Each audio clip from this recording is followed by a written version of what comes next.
Join me as I dive into the craziest earwax buildup I've ever seen and try to clean it all out. Earwax buildup is one of those topics that many people experience, but few talk about. It's something that can be embarrassing, uncomfortable, and even painful. But despite its prevalence, we often shy away from discussing it openly. Today, we're going to change that. One of the biggest misconceptions about earwax is that it's just a natural part of our body's functioning, and that we don't need to worry about it. But the truth is, excessive earwax buildup can cause a range of problems, from mild discomfort to serious health issues. For example, it can lead to hearing loss, ear infections, and even affect our balance and equilibrium. In extreme cases, it can even cause tinnitus, which is a constant ringing in the ears. Another common myth is that earwax is just a sign of poor hygiene. But the reality is that earwax buildup can affect anyone, regardless of how clean they are. It's not just about personal hygiene, but also about the way our bodies produce earwax. Some people naturally produce more earwax than others, and this can lead to buildup. In fact, did you know that earwax is produced by glands in the ear canal, and its purpose is to protect our ears from dirt, dust, and other foreign particles? It's a natural defense mechanism, but when it builds up excessively, it can become a problem. This is why it's so important to understand the reasons behind earwax buildup, and to take steps to prevent it. One of the main reasons for earwax buildup is lifestyle factors. For example, if you work or live in a dusty environment, you're more likely to produce excess earwax. Similarly, if you use earbuds or headphones regularly, you may be pushing earwax deeper into your ear canal, causing buildup.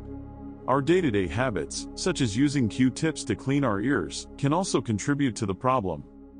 According to the American Academy of Otolaryngology, over 12% of children and 5% of adults have excessive earwax buildup. That's a significant number of people who may be experiencing discomfort, pain, or even serious health issues due to earwax. But it's not just about the statistics, it's about understanding the impact that earwax buildup can have on our daily lives. I want to show you a particularly shocking case of earwax buildup that will illustrate just how serious this issue can be. This is a real-life example of someone who suffered from extreme earwax buildup and the impact it had on their daily life.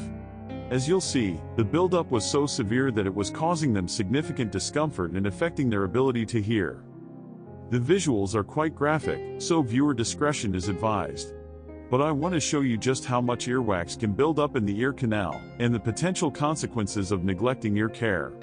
As you can see, the earwax buildup is significant, and it's clear that this person was in a lot of discomfort. This is just one example of the many cases of earwax buildup that I've seen. But it's a powerful reminder of why we need to take ear care seriously, and why we need to address the misconceptions and myths surrounding earwax. In summary, earwax buildup is a common issue that affects many people, but it's often neglected or misunderstood. We need to recognize the potential problems that excessive earwax can cause, and take steps to prevent it. By understanding the reasons behind earwax buildup, and by adopting good ear care habits, we can reduce the risk of discomfort, pain, and serious health issues. Thanks for watching, and I'd love to hear about your own experiences with earwax buildup in the comments below. Have you ever had to deal with excessive earwax, or do you have any tips for preventing buildup? Let me know, and don't forget to check out my other videos on ear health and hygiene.